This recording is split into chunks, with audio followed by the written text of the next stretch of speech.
dobbiamo essere svegli ora, perché 22 anni fa non siamo stati abbastanza svegli e abbiamo visto cosa è successo. I've come to Palermo to document the long-standing connections between mafia and the financial, legal and political structures that secretly support this criminal system. Yet mafia is not an exclusive right of Sicily. A new one is sneaking in from the ex-Soviet republics, and it is gradually extending its long roots all over Europe. The method used is the same, threatening and corrupting. Basta! Promesse! Vogliamo il bombo jammer! Basta!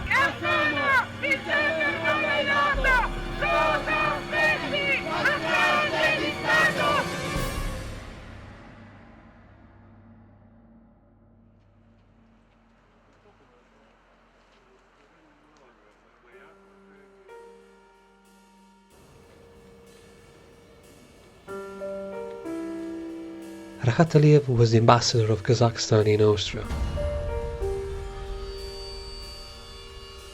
11 years ago, he took part in an OSCE conference on torture, sat on these chairs together with representatives of other governments, and spoke about how efficiently Kazakhstan fights in favor of human rights. Today, 11 years after, the same chairs are occupied by his own victims. In the meantime, Rakhat Aliyev fell out with his ex-father-in-law and current president of Kazakhstan, Nazarbayev, divorced to his daughter, moved first to Vienna and then to Malta.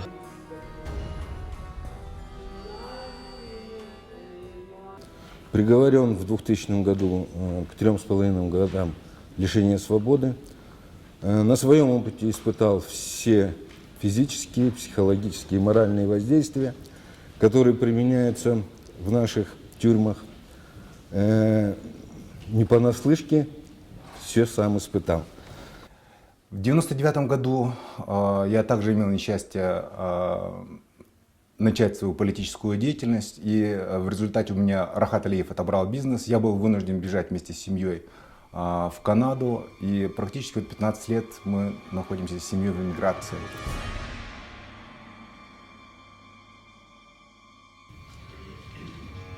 In a special side event organized within the OSCE conference, the victims turned to the main organs of the European community in order to initiate a legal action against Rakhat Aliyev. Мне лично пока угроз не было, слава богу, но я знаю, что Рафаил Саткимбаев, он трагически скончался в январе этого года в Алма-Ате. В его адрес от Рахата Алиева поступали угрозы. И вся эта история с якобы несчастным случаем очень напоминает случай с журналистом, с независимым журналистом Шерифжановым, который случился в Алма-Ате. Его также внезапно, случайно сбила машина после того, как он приготовил большое разоблачительное интервью.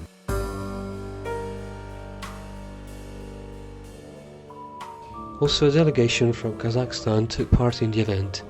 Yet, despite the official statement, in Kazakhstan Rakhat Aliyev is still not prosecuted for the falsification of the ex-Prime Minister Kazakh case and for the torture of his security guards. In Kazakhstan, we consider all cases of torture associated with Aliyev as standalone and extraordinary. Precisely in order to exclude similar incidents from Kazakh society, our government is taking systematic measures to combat torture. At the meeting also participated the UN Special Rapporteur on Torture. He promised to get personally involved in the case regarding the tortures inflicted by Aliyev. If you have custody or if you have somebody in your territory that is reliably suspected of having committed any of those crimes, you either have to prosecute him or to relinquish him to the jurisdiction of another, any other jurisdiction that has the ability to prosecute him. Unfortunately, there are many cases like the one you mentioned. If you want to give me more chapter and verse on the particular case, I can see what I can do from the rapporteurs.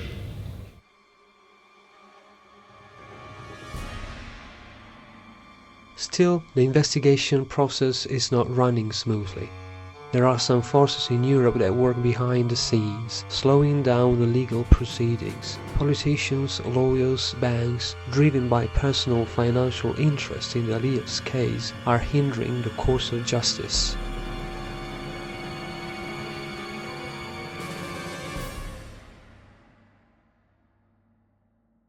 В качестве примера я могу назвать нынешнего министра юстиции Австрии, господина Бранштеттера, человек, который помог с видом на жительство не только самому Рахату Алиеву, но и членам его преступной группировки. Человек, который, будучи адвокатом, приступил эту черту и стал подельником Рахата Алиева. The MQN Center area totals 40,000 square meters and accommodates 40 media outlets. It belongs to the city of Vienna and partly to Rakhat Aliyev, who invested about 7 million euros in its development. 2 months before the OSCE meeting, a press conference had to be relocated in a small cafe after the media center closed its doors to Rakhat Aliyev's victims, journalists and activists. Я хотел бы попросить прощения за то, что мы сегодня вот в таком помещении, потому что предварительная договоренность была в конференц-зале, который в медиа-максе, который принадлежит Рахату Алиеву. И нам было разрешено провести там пресс-конференцию. Был заплачен аванс.